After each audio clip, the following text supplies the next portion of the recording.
Hi, and welcome to this presentation on Greentree Business Process Management. First off, let's discuss typical business process problems.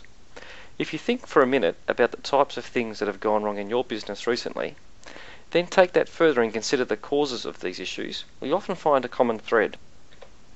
First of all, many business processes break down because of lack of training. That may be a new employee either being untrained or simply getting it wrong, or working at a snail's pace because the paranoia they feel in that they may do something wrong. Often it's not their fault, it's simply because nobody has had the time to properly induct them. Not only that, process manuals, even if they do exist, are often out of date because no one can be bothered putting in the amount of work required to maintain them, as they feel nobody uses them anyway. The next common cause of process breakdowns is inconsistency. Whether it be pressure, boredom or distractions, they all play their part as to why mistakes will occur. Also, business processes can often involve many people and many stages, and it's here where things really start to unravel. The next problem with business processes is communication. Communication is critical. Unfortunately, people are fundamentally poor communicators. We often make presumptions as to what others know, have done or have communicated. We may manage to communicate what's going wrong, but we are generally hopeless at communicating positive confirmation, that is, what stage something is at or what's been successfully completed. To solve these business issues, Greentree's BPM enables you to graphically define your business processes. Your processes are then automated by Greentree, guiding the user through each step. Because they're defined by you and automated and controlled by Greentree, your processes now follow a consistent path every time. Furthermore, Greentree communicates via SMS, email, the web, and active desktops, so each person involved in the process knows where it's at and what's being asked of them, thus ensuring each task is done, and with built-in escalations, in a timely manner. Let's now have a look at Greentree's Business Process Manager. To begin with, Greentree's BPM is made up of several layers, or building blocks. The first of these is Workflow, which provides much functionality for the user in Greentree. Specifically from BPM's point of view, we're going to focus on active desktops. Here we are in Greentree viewing an active desktop. These desktops are normally defined by an admin user and tailored for each user in your company, to show them the things in the business that they need to know about.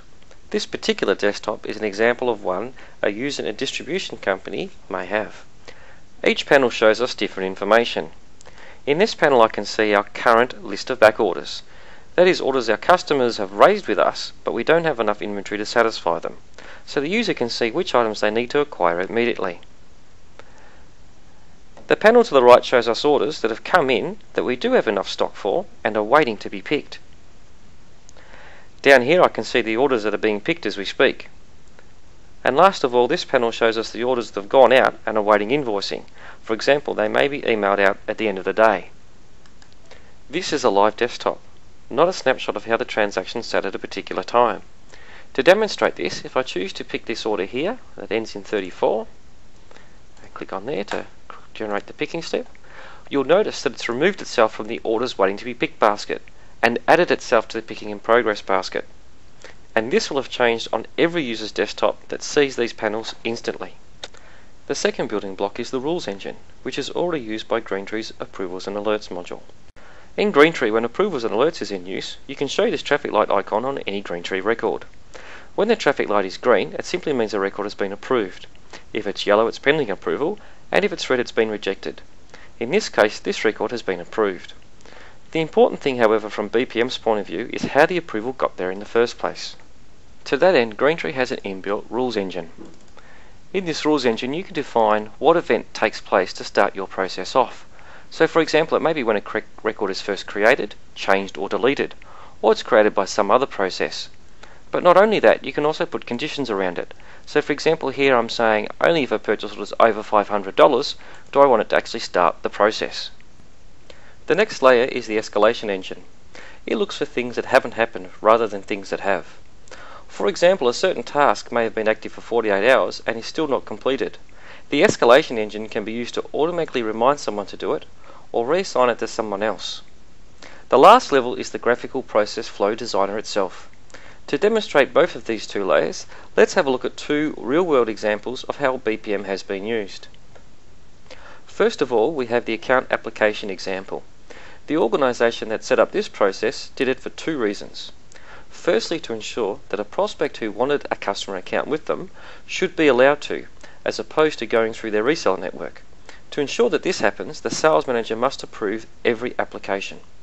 Secondly, they wanted to ensure the prospect could actually pay their bills, so accounts would need to do a credit check. Let's see how they do this in Greentree. First of all, the user chooses the prospect's account application process and clicks to start it off. The process itself then tells the user what to do. In this case, please enter the prospect's details here and save. On saving, the system will request approval by the appropriate manager. On approval, it will create a credit application for you to send to the prospect. So the user enters the prospect's details on the form and then saves.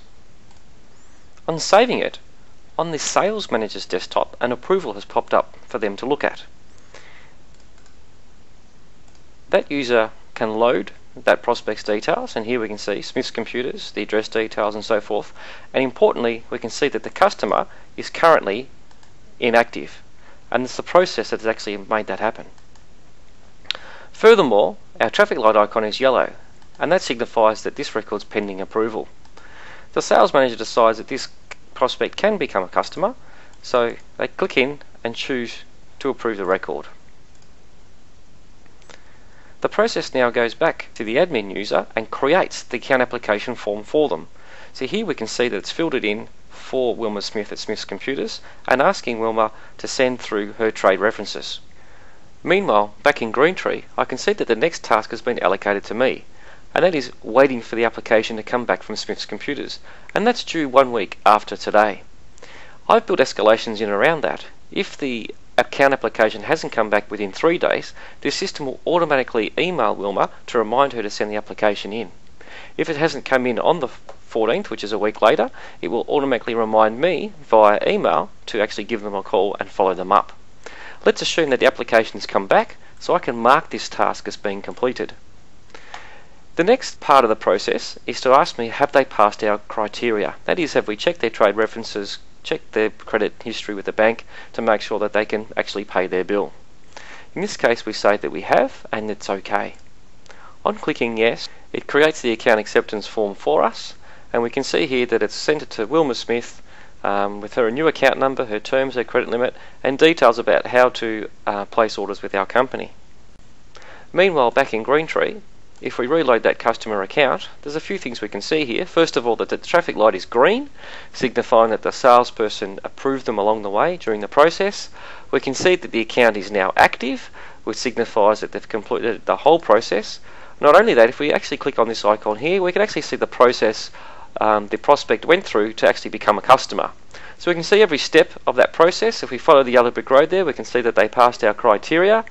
If I click on any of the tasks that have gone through, I can actually see which user started each particular task and which user completed each task and when. Not only that, we have an audit log which shows us every step that this process went through from beginning to completion. And that's stored for all time against the customer record. So every customer account in this particular company system now has that stored for all time against their account, so we can see how they became a customer in the first place. The next process I will demonstrate is the critical product sale process. The organisation that set up this process simply did it because they're exposed. They're a distribution company that sells various items. However, they make most of their money from one particular product, and most of its sales are to one particular customer. So to ensure that this customer receives the best possible service, nothing is left to chance. The company set up a BPM process so when this customer orders this item, that it is sent out as a priority. And not only that, they ensure that their warehouse never runs out of it. Let's have a look in Greentree as to how they achieved it. So here we are in Greentree with our order entry clerk entering that order for that customer for that critical item. Now I'm actually going to run this process for you a couple of times. First of all, I'm going to enter a low quantity so you can see how it behaves a particular way based on the circumstances as they are now. Then I'll enter it again and change the circumstances so you can see how BPM can automatically make decisions for us.